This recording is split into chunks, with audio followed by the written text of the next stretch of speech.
So for our advisors that are watching this right now, first of all, we want to thank you for placing your trust in our firm.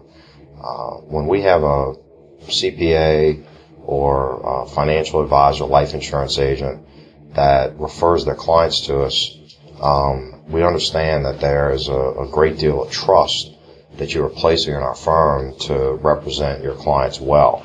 When you refer us, obviously it's a reflection on you, and we take that very seriously.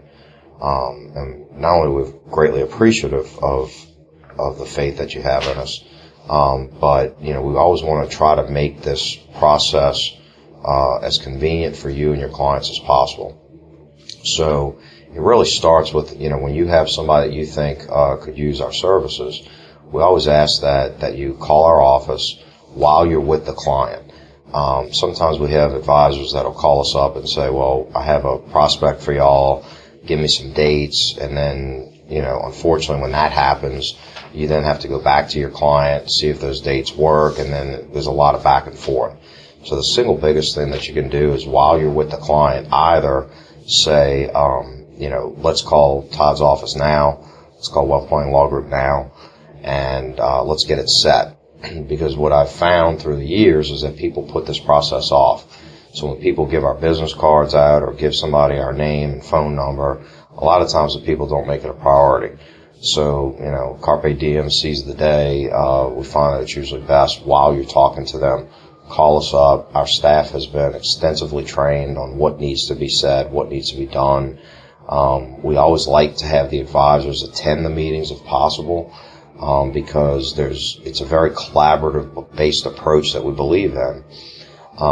It's necessary, I think, to have, in terms of the meeting, all of the advisors there that would help that client make a decision, and so that everybody's in the loop with what needs to be done, what is being done, so that the client's interests are always, put at the very front of that discussion. Most of our new clients will offer complimentary consultations for, and that's a great benefit to the advisors, because they can tell their clients that if we're not a good fit for the client, that there's no obligation for us, for them to hire us. Similarly, we don't take on every client that comes through our doors. We're actually very selective in the people that we choose to work with.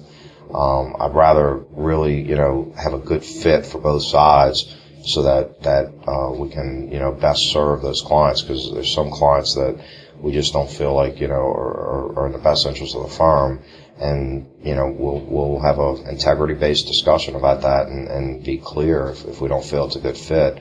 Similarly, we ask the clients that if they feel for some reason that we're not a good fit for them, that they just be honest with us and tell us that, and that's fine. Now, having said that, historically, about 90 to 95% of the people that come in our doors actually do hire us. So if you do, there's kind of a whole process we have. So when you call in, with your client to set the appointment, our staff is going to then follow up with that client. We have confidential intake sheets that we need to have filled out so that we can really see what's going on with the specific needs of this client.